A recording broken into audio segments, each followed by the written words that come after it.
Saudara, inilah bakso sapi kemasan bermerek Samba yang ternyata terbuat dari jeroan sapi, bukan daging sapi murni, seperti klaim yang tertera pada label kemasan. Pada kemasan bakso sapi merek Samba ini, tercantum label halal MUI dan nomor registrasi produk yang diketahui telah kadaluarsa. Produk ini dijual sebagai bakso sapi segar dan dibuat dari daging sapi pilihan. Padahal terungkap, bakso merek Samba dibuat dari bahan utama jeroan dicampur kerongkongan sapi. Terbukti, pelaku menjual produk makanan yang tidak sesuai dengan klaim yang tertulis pada kemasan. Kriminolog menyebut, yang dilakukan pelaku tergolong pemalsuan produk. Pelaku mengelabui masyarakat demi mendapat keuntungan berlipat. Pemalsuan itu ada dua macam. Ada dilusi. Dilusi itu adalah mencampurkan bahan yang kualitasnya lebih rendah dari bahan yang ditawarkan. Ini kan penawarannya adalah bakso sapi ya, tapi ini diganti dengan jeroan. Itu namanya dilusi. Yang satu lagi adalah substitusi. Substitusi itu mengganti. Jadi antara mencampur dan mengganti. Karena bagaimanapun juga mencampur atau mengganti itu pasti akan menurunkan kualitas produksi dari barang itu.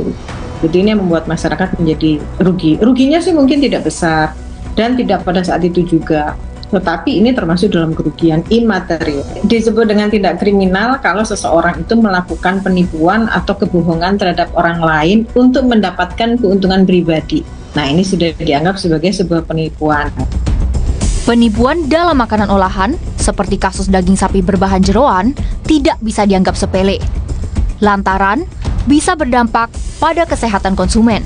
Kalau kita lihat bahannya masih jeroan. Jeroan itu masih bahan halal gitu ya. Tidak ada bahan-bahan yang dicampurkan, misalnya komposisi dari bahan kimianya itu lebih besar atau bahan-bahan yang non halal gitu. Tetapi kita harus tahu bahwa konsumen itu taunya ini adalah bakso daging. Padahal konsumen sendiri mungkin ada yang punya penyakit-penyakit tertentu yang bisa picu ketika dia makan makanan yang mengandung purin gitu ya. Ini kan mengandung purin.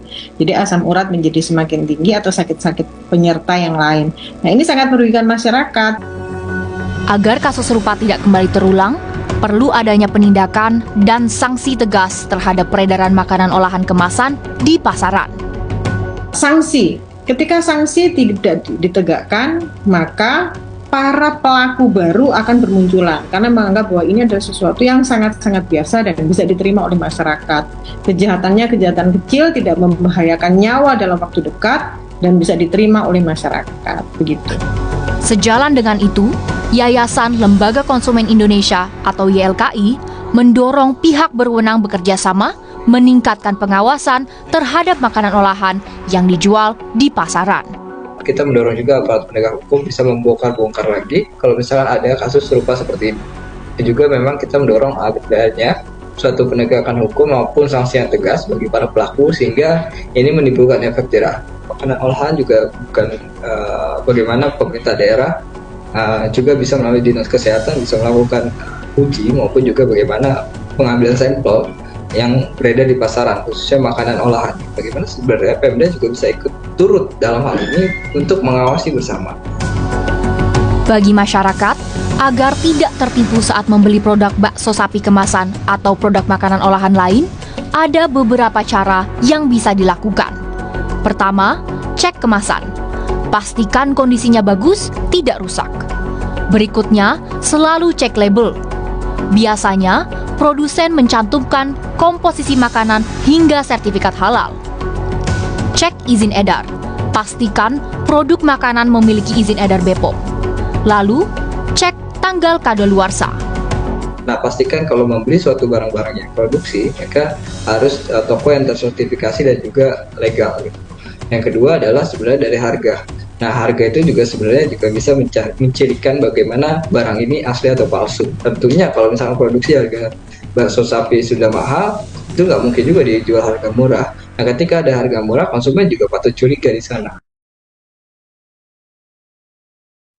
Aku senang deh kalau pinjam di aplikasi pinjaman online Bantu Saku karena produk pinjamannya itu variatif. Bisa aku gunakan sesuai dengan kebutuhan aku. Bisa untuk liburan, bisa untuk memenuhi kebutuhan sehari-hari, atau bisa juga untuk menjadi modal usaha. Nah, cari aja nih Bantu Saku kalau kamu lagi butuh dana. Bisa kamu sesuaikan dengan kebutuhan kamu sendiri. Asik banget kan? Langsung aja ya, download aplikasinya di App Store dan juga Google Play Store.